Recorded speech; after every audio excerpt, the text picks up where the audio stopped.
guys, Sebastian here from Walgrace Vintage. Welcome to the gallery. In today's video, we'll be talking about the Gibson Mini-Humbucker and the Les Paul Deluxe.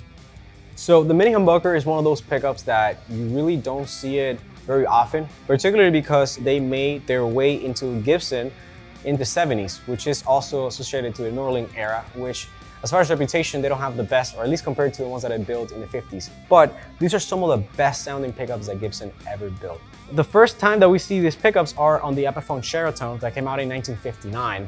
And since Gibson had acquired Epiphone in 1957, they had access to all these parts, and they had built a surplus of pickups that were never used in those original Epiphones. Therefore, they started to use them in the 70s. And as you can see right here, they kind of fit in the same spacing as a regular P90. This is one of those cost-cutting measures that Norling did back then in order to not having to route the guitar twice for a different style of pickup. So they will use the same size hole for a P90 as they would for a Mini-Humbucker with this adapter ring here that came out around that time. So let's talk about its design. First of all, it's still a humbucker at heart. It has the same type of construction. These two coils wounded together. It's just that in this case, the coils are actually a lot smaller. Therefore, the magnets are tinier and there's less windings on them.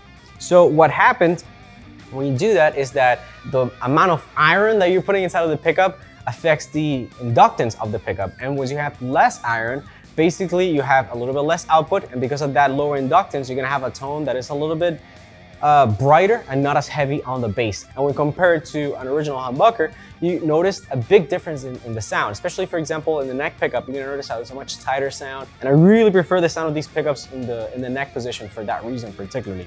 Then, when you hear in the bridge, you're gonna notice that again, it's very trebly, very bright, very snappy. Those that like telly sounds are gonna be very familiar with this. You can hear it in tons of records made by Robin Ford, Thin Lizzy, The Who.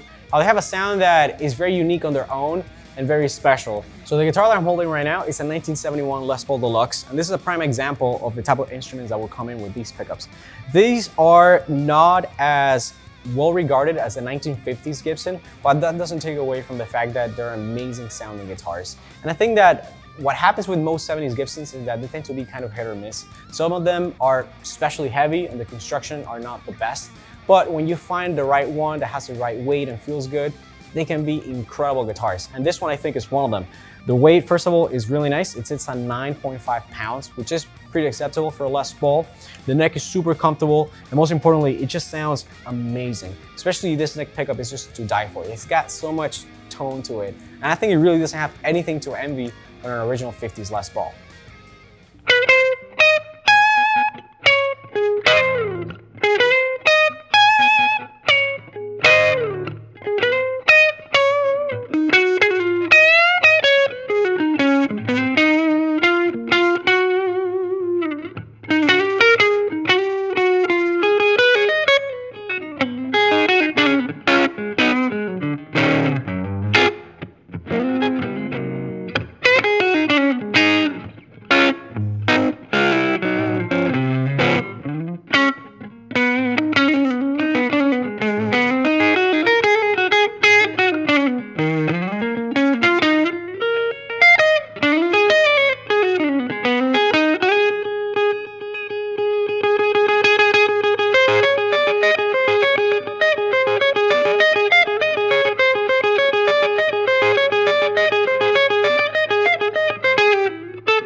Luckily, Gibson has since brought back the Gibson Les Paul Deluxe into the catalog, and this new rendition kind of like has the best of both worlds. So you find still the Mini-Humbucker pickups that you would see on the 70s Les Paul Deluxe, while the construction of the guitar, it's a lot more similar to those made in the 1950s. So what we have here, it's a one-piece body that it's not weight relieved. And then the neck profile, for example, it's also a lot closer to a 50s Gibson, and it's not a multi-ply neck, it's just a one piece like most 50s Les Pauls. And to me, that's kind of like the sweet spot here, because you have a construction that is a lot more desirable and higher in quality overall, but the sound of the Mini-Humbuckers. So this is a very special guitar, I think. I feel like you rarely see people playing Les Paul Deluxes, because most of the ones from the 70s tend to be really heavy and they have their issues. But with a guitar like this, there's no compromises. It's just the sound of a Mini-Humbucker, which a lot of us love, with the construction quality of a 1950s Gibson.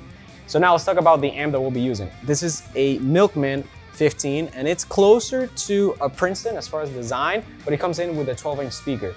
As far as like quality, it's just as good as it really gets. This thing is made by a one-man operation, and it's just top-notch. Everything about it is just as good as it really gets. It's hand-wired, it uses the best components. We'll be pushing it to get some natural overdrive, and then we'll be using a Timmy pedal just to push it even further into heavier distortion. So yeah, these are some of the best tones that we have gotten here in a minute. So let's go ahead and try it out for a bit so you guys can check it out.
Alright guys, I hope you enjoyed this video. If you want to pick up any of this gear, the links will be down below in the description. Head over to walgracevintage.com if you want to see all the amazing things that we have in stock. I'm talking about guitars, cars, coffee, and watches. If you guys want to support the channel, give this video a thumbs up, consider subscribing, and follow us on Instagram at @walgracevintage. My name is Sebastian. Until next time.